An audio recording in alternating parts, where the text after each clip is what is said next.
Oke, pengantar arsitektur di semester 1 akan bicara benar-benar mengantarkan kalian ke dalam perkuliahan di prodi arsitektur.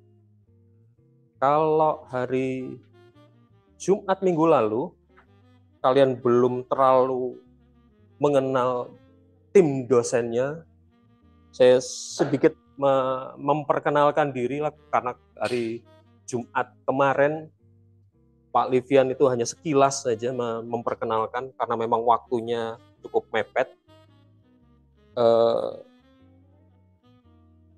Ini S1 di Universitas Merdeka Malang, S2 dan S3 di ITS.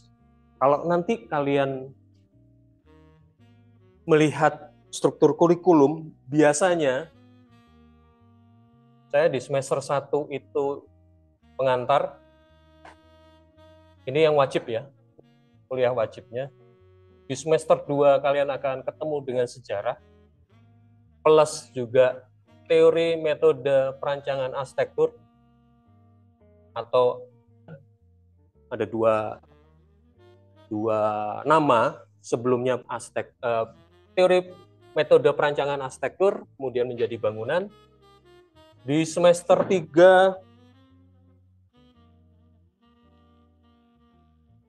kayaknya tidak ada mata kuliah wajib. 4, 5,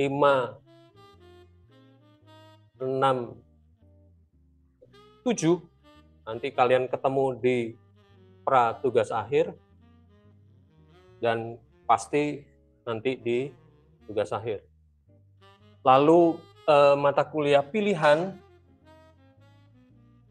di semester 3 ada arsitektur mancanegara, semester 4 ada arsitektur Nusantara, di semester 7 ada filsafat. Jadi kalau kalian lihat struktur kurikulum dan apa yang saya ampu, kalian bisa sedikit melihat bahwa memang saya bukan arsitek. Barangnya ini barang abstrak semua. Itu kenapa semoga kalian tidak kaget dan mungkin punya pikiran lain kalau sepanjang kalian kuliah di sini, dominasi baju saya selalu hitam. Bukan berarti kemudian nggak tahu kalian kalau dipaksa jadi hitam-hitam, saya nggak tahu. Tapi pasti dominasi beratnya hitam, bukan karena sok jadi dukun dan segala macam. Saya selalu dibilangi dosen dukun karena memang mata kuliahnya mata kuliah yang abstrak dan berbau kemenyan.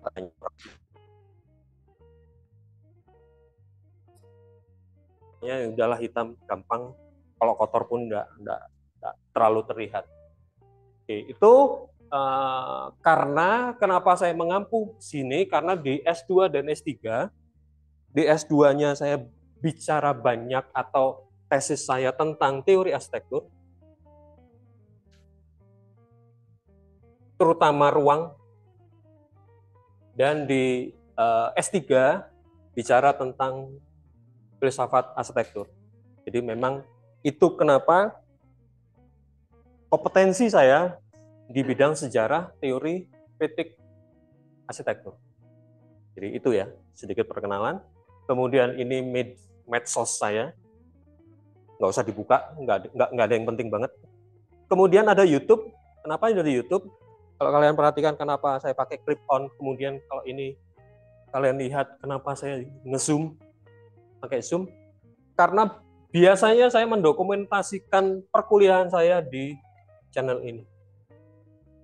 Jadi kalau kalian lihat atau kalian buka, itu perkuliahan sejak pandemi. Jadi daripada pandemi bengong di rumah, belajar ngedit sedikit, belajar merekam, akhirnya langganan Zoom, okelah, daripada Zoom-nya nganggur, ya sudah dibuat YouTube channel. Jadi materi perkuliahan saya biasanya saya rekam dan masukkan ke sini. Karena saya tempatkan memang YouTube hanya sebagai gudang materi perkuliahan, sehingga nantinya kalau ada materi perkuliahan yang sama, Ya sudah, tinggal setel ini saya diem, nggak usah ngomong, nggak usah ngoceh seperti ini. Sekaligus untuk membantu kalian, membantu mahasiswa ini bukan kemudian ada banyak mahasiswa yang menyampaikan ke saya bahwa YouTube ini cukup berguna ketika kalian lupa sesuatu, bisa di setel ulang. Oke. Kemudian ada email, nanti mungkin di semester-semester berikutnya atau bahkan di tugas akhir nanti kalian akan banyak bermain email dengan saya. Pak Rahmat, kalian udah bosan karena sudah sering ketemu. Ini saya cek IG dan medsos lainnya tidak terlalu aktif, justru aktifnya di LinkedIn. Saya justru tidak aktif di LinkedIn. Jadi kalian bisa lihat dua pengajar ini berbeda karena Pak Rahmat benar-benar ngasih tag, beda kan ya. Jadi MR, saya lupa, MT, arsitek, dan memang sedang mengurus sertifikasi ke arsitekturalnya. Oke, itu sedikit perkenalan untuk tahu profil dari pengajar. Nah, pertanyaannya ke kalian. Jadi, saya selalu penasaran dengan mahasiswa baru, kenapa memilih jurusan arsitektur. Jurusan arsitektur itu paling menyiksa. Jadi, katakanlah gampangnya, kalau kalian lihat 2 SKS, secara teori, 2 SKS itu 2 kali 50 menit, sekarang jadi 45 menit di kelas. Tapi di arsitektur, di kelasnya nggak mungkin tidak terlalu banyak, tapi kemungkinan 2 SKS adalah 2 malam tidak tidur. Jadi PA1 kalian berapa, Mbak? SKS 4 ya? Ya, nanti siap-siap di bagian akhir menjelang ujian dan segala macam, 4 malam kalian akan bertemu dengan jam 00, 00, 01, 02. Saya selalu penasaran dengan pilihan seorang mahasiswa baru. Apa yang ada di kepala kalian kemudian memilih jurusan arsitektur? Ada yang mau sharing? Kenapa memilih jurusan arsitektur? Apa? Sudah ditodong temannya, sudahlah pasrah aja lah. Pasrah. Calon pejabat, resmi banget ngomongnya. Perkenalkan, nama saya Muhammad Zaki Alfarobi dengan NIM nomor induk mahasiswa 03061182530020. Alasan kami masih fresh hafal jadi NIM. Nanti makin ke belakang tinggal 3 digit di belakang hafalnya. Ya. Peradaban ada karena anak teknik. Kota-kota dengan gedung-gedung tinggi dan megah ada karena anak arsitektur. Kami memilih arsitektur karena dengan alasan... Bentar. Kalian sepakat nggak sama kami? Oh, personal ya Pak? Personal ya? Personal. Tolong dikoreksi. Sorry. Tolong dikoreksi. Personal atau saya mewakili Pak? Mewakili ya? Yakin diwakili? Tidak apa-apa, wakili deh. Oke, syukurlah. Ya. Karena kami ingin jadi bagian dari kemajuan peradaban di masa depan. Mewakili peradaban, mewakili perkembangan. Alasan yang menarik. Ada yang kontra, ada yang enggak itu Pak. Saya masuk arsitektur karena terjebak teman. Saya bisa mengatakan itu karena ada yang mengatakan itu. Pak, saya kejebak. Teman milih yang ini satu kelas, ada satu gengnya milih arsitektur, dia sendiri yang masuk arsitektur, teman-temannya yang mendorong tidak masuk arsitektur. Masuknya DKV. Hampir mirip kan? DKV, desain komunikasi visual. Lebih asik di DKV kata temannya. Ada yang lain? Ada yang kontra? Terlalu baik.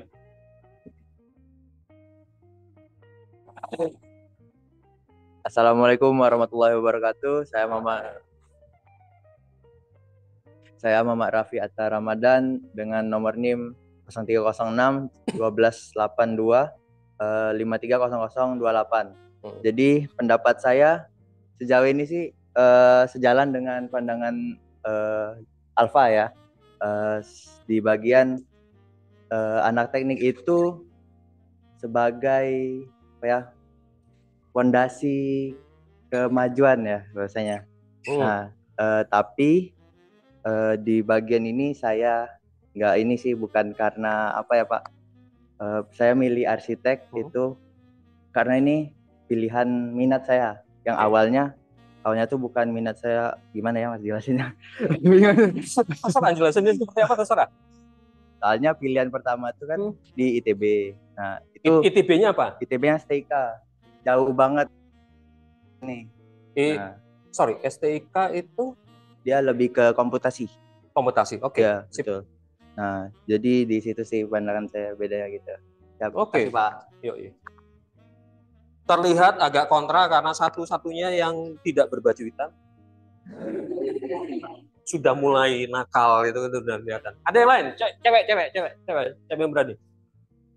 Benar-benar bukan mewakili angkatan, tapi kenapa sih memilih arsitektur?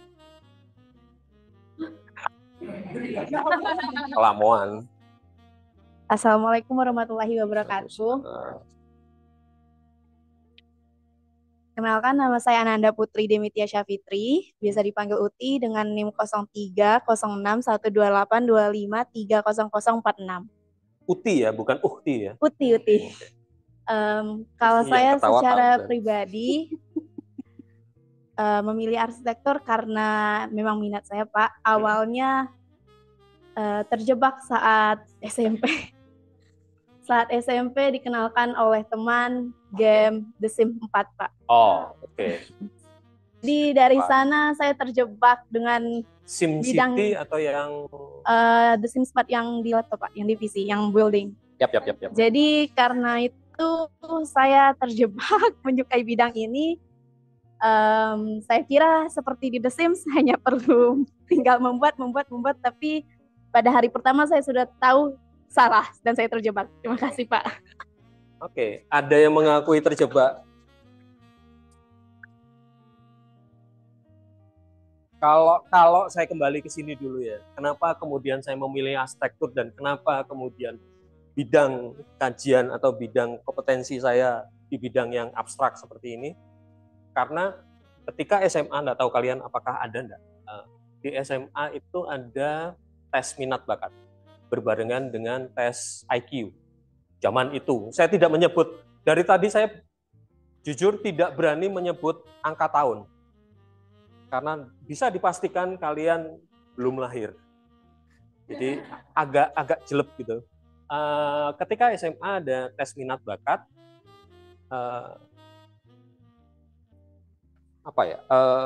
rekomendasi pertama itu pustakawan. Rekomendasi kedua arkeologi. Baru arsitektur. Kayaknya jauh. Sekarang kumpul semua. Nanti kalian akan lihat kenapa saya jadi tanda kutip pustakawan, kenapa saya jadi arkeologi nanti ketika bicara di sejarah, kenapa bicara arsitektur Nusantara, arsitektur mancanegara. Kumpul semua jadi satu sekarang. Jadi itu yang kemudian membuat saya penasaran bagaimana menguji atau tes dengan tes IQ itu kan, tes minat bakat itu kan hanya ngisian yang bisa memakan profil orang ini dan potensinya seperti apa. Itu yang saya sampai sekarang masih penasaran. Oke, itu ya, kalian sudah share sedikit, saya juga share sedikit.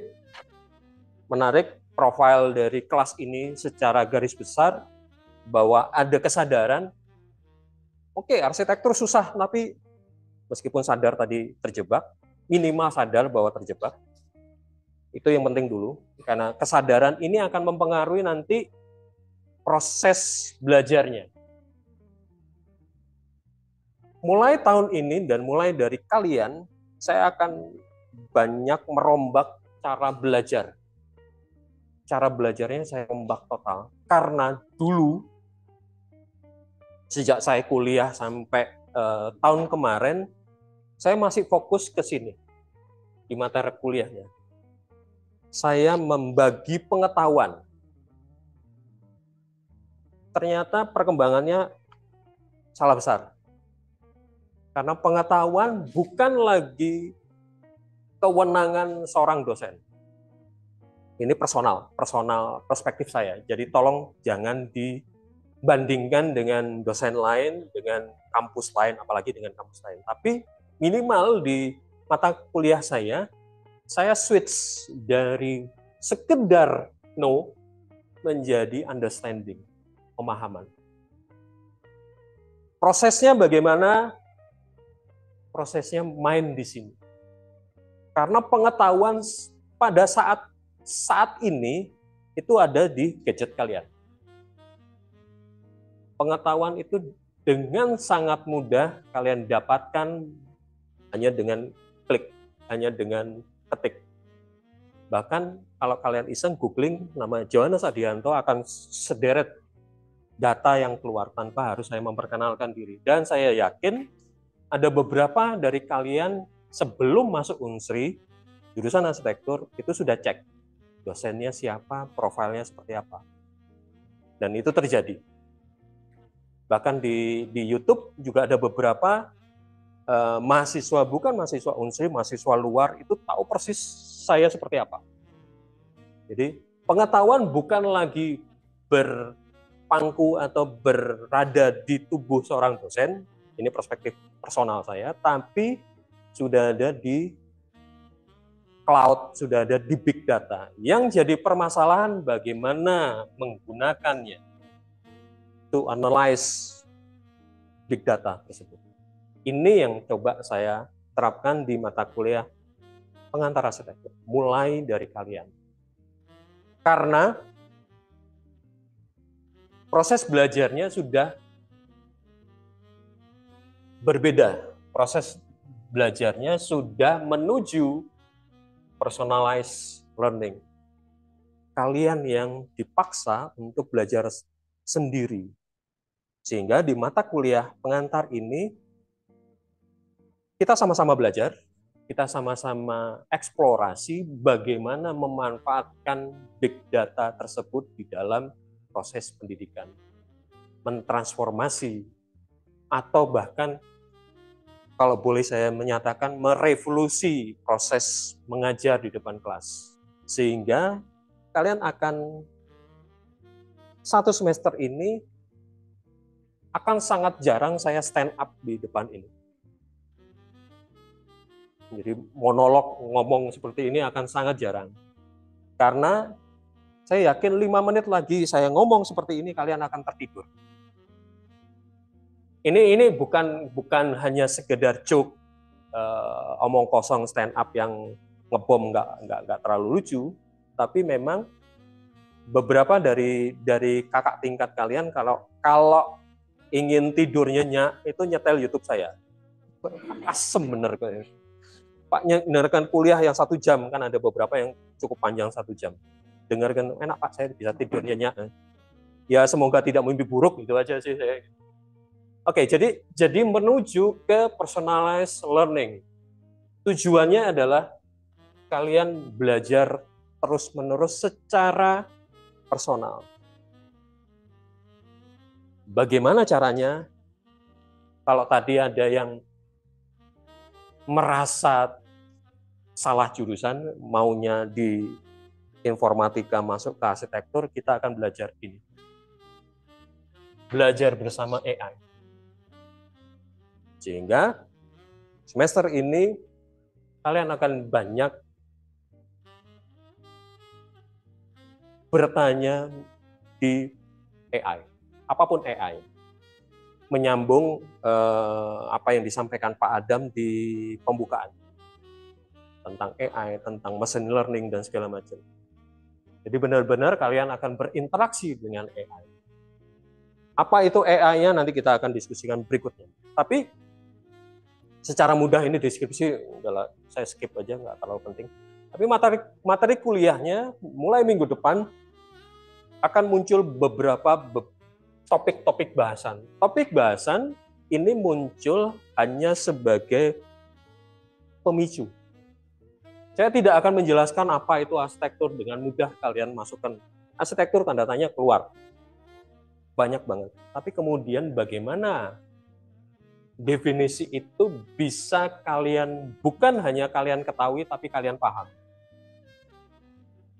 Jadi nanti bahasannya cukup panjang dan lebar. Oke, saya akan topik bahasa slideshow saja sampai akhir perkuliahan ngapain aja. Minggu kedua apa itu arsitektur, minggu ketiga tentang tipologi bangunan berdasarkan fungsi, karena tipologi itu macam-macam. Apa itu tipe, apa itu logos, apa itu bangunan dan segala macam. So, kita akan bongkar di minggu ketiga. Minggu keempat tentang material dan teknologi. Ada yang tadi bicara tentang teknologi peradaban dan segala macam, akan muncul. Apa kaitannya revolusi industri dengan perkembangan arsitektur? Apa kaitannya revolusi industri dengan standarisasi ruangan? Kita akan main-main di situ. Minggu kelima, sejarah singkat. Kenapa singkat? Karena memang di semester kedua kalian akan ketemu saya lagi tentang sejarah arsitektur. Singkat saja. Kenapa singkat dan kenapa modern dan postmodern? Karena buat saya modern adalah salah satu-satunya yang merubah cara berarsitektur. Arsitektur yang dulu seni menjadi kegiatan rasional. Seni itu kan berdasarkan emosi, berdasarkan feeling. Di arsitektur modern berubah menjadi kegiatan yang sangat rasional dan terukur. Kemudian minggu ke-6 tentang perancangan arsitektur, ini akan melandasi mata kuliah teori dan metode perancangan bangunan. Bagaimana proses merancang itu seperti apa. Minggu ke-7 akan ketemu, kenapa sih arsitek ada yang buat sketsa, ada yang buat maket, ada yang buat gambar teknik, apa pentingnya gambar teknik, apa pentingnya model, dan nanti ada yang pakai modeling 1:1, pakai VR dan segala macam, itu kita lihat perkembangannya dan konsekuensi arsitekturalnya. Lalu minggu ke-8 setelah kalian berdiskusi, kalian mengeksplorasi seperti bahasan-bahasan tadi, akan masuk ke pemahaman personal. Menurut kalian arsitektur itu apa sih? Di ujian tengah semester di minggu ke-8. Jadi membaginya di satu semester itu ada 16 kali pertemuan. Di minggu ke-8 biasanya UTS.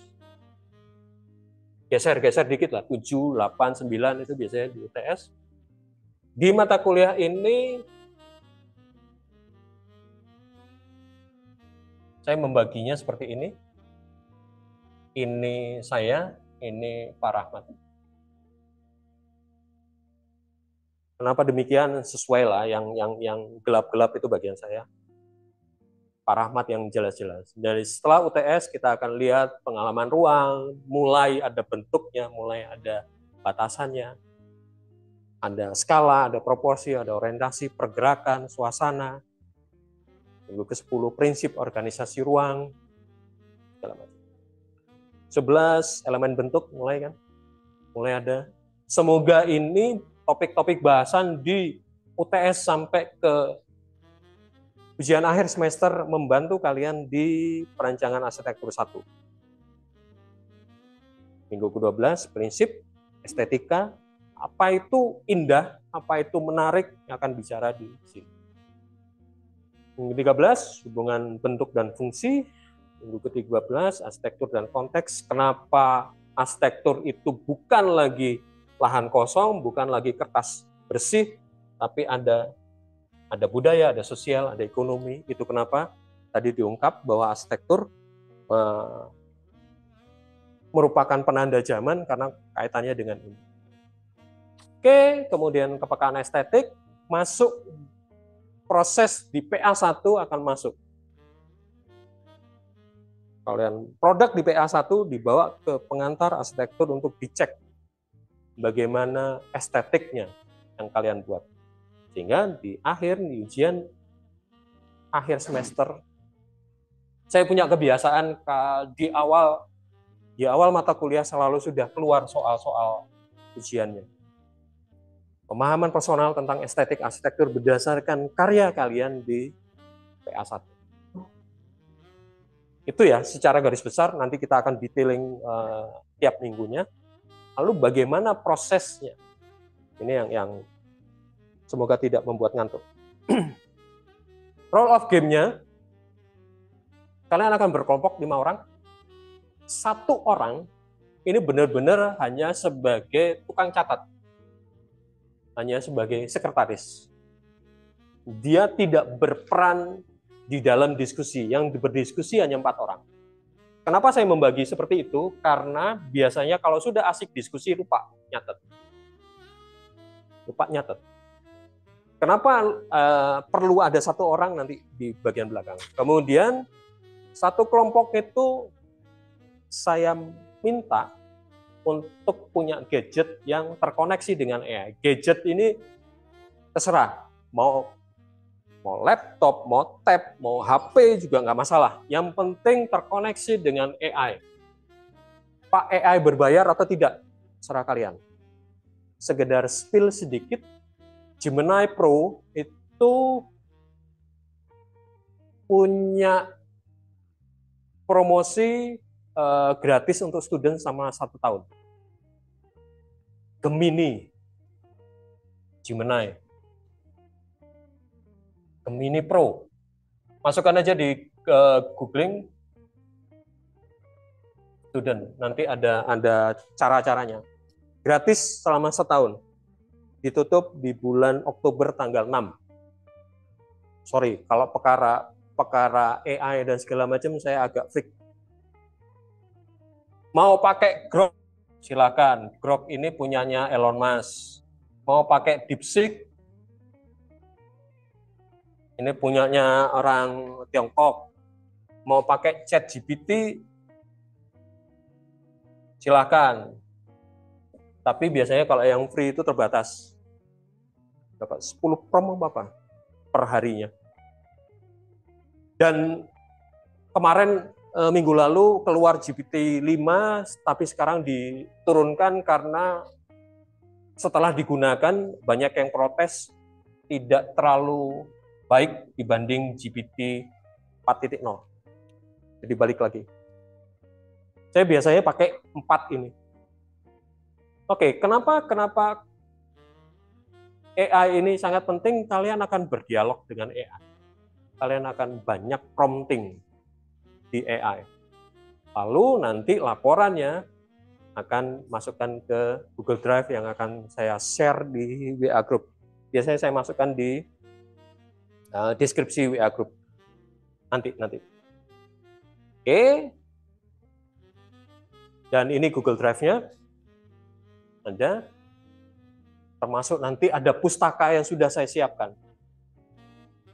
Kenapa ada pustaka seperti ini? Karena kalian tidak sepenuhnya dialog dengan AI saja. Tapi kalian akan membandingkan dengan referensi yang sudah saya siapkan. Jadi, skenarionya, tahap pertama, saya nggak tahu berapa menit karena memang belum diuji coba. Jadi, minggu depan adalah uji coba pertama untuk mengukur waktunya. Kalian akan berdiskusi kelompok, kami akan memunculkan topiknya seperti apa target definisi atau target pemahaman apa yang harus kalian dapatkan. Lalu kalau sudah dapat, kalian akan diskusi dengan referensi yang sudah saya siapkan di pustaka tadi. Ini kebetulan gambar untuk referensi di minggu depan. Jadi What Architecture karangan Andrew Balatin, dan Introduction to Architecture karyanya Francisca D. Kaching. Ada e-booknya, jadi nggak terlalu susah. Kemudian setelah itu dapat, kalian punya kesimpulan kelompok, kemudian kita sekilas diskusi kelas. Pak, pencatat ngapain? Pencatat membuat ini. Itu kenapa ada satu orang khusus pencatat. Dia akan mencatat apa pertanyaan yang muncul di prompting. Sehingga saya sarankan yang pegang gadget terkoneksi dengan AI adalah si pencatat. Dia akan mencatat promptingnya, jam berapa dia akan masukkan prompting tersebut, siapa yang memasukkan ini, contoh. Nanti detailnya akan saya lengkapi. Hasilnya apa, kemudian hasil akhirnya. Gitu ya. Kenapa ini penting? Supaya kalian tahu history bagaimana kalian berdiskusi, paham benar tahapannya seperti apa.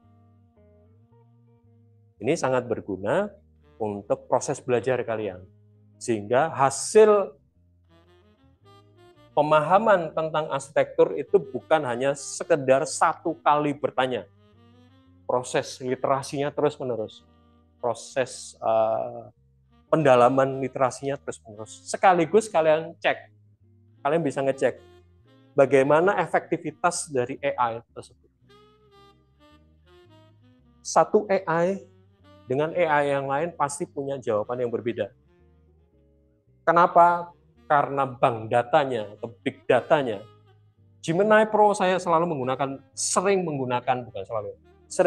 Gemini Pro karena terkoneksi dengan environment-nya Google.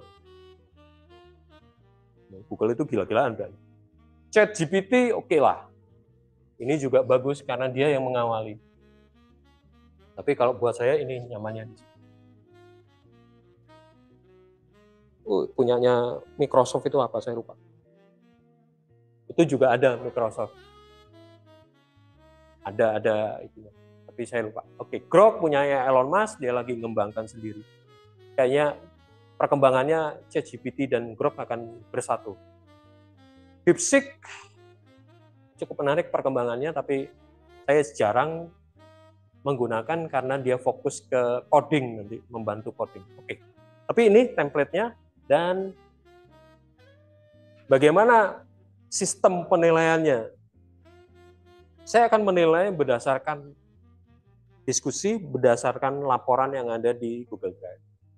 Apa yang saya lihat adalah pemahaman kalian, identifikasi elemen kunci yang ada di kalian, terus penggunaan AI dan tata tulis. Lalu mulai semester ini saya juga mulai menerapkan sistem batch ini, sistem lencana. Jadi kenapa pencatatan ini sangat penting, karena saya menjadi dasar untuk penilaian ini. Siapa tukang catat yang paling rapi mencatatnya, siapa yang mampu mengolah data dari pustaka, siapa yang mampu bertanya secara kritis, critical thinker, siapa yang punya visi. Sistemnya, penilaiannya sangat personal, sangat personal, karena pemahaman saya, setiap dari kalian itu pasti punya kelebihan masing-masing. Main-main sedikit. Oke. Jadi untuk penutup, kita sama-sama belajar, karena metode ini adalah metode belajar saya juga. Jadi selalu di mata kuliah terapkan prinsip menyusun sebuah materi ajar adalah saya juga belajar apa. Saya tidak mau hanya mengeluarkan materi yang saya tahu. Apa ini? Saya harus punya added value terhadap materi yang saya ajar. Sehingga ini, yuk belajar bareng. Termasuk dengan AI. Itu pertanyaan. Pak, kelompoknya gimana? Karena kalian sudah maha, siswa bagilah sendiri. Saya tidak seperti anak SD, SMP bagi, oh ini kelompok 5, udahlah, aturlah sendiri. Saya tahu beres saja. Minggu depan sudah langsung berdiskusi kelompok.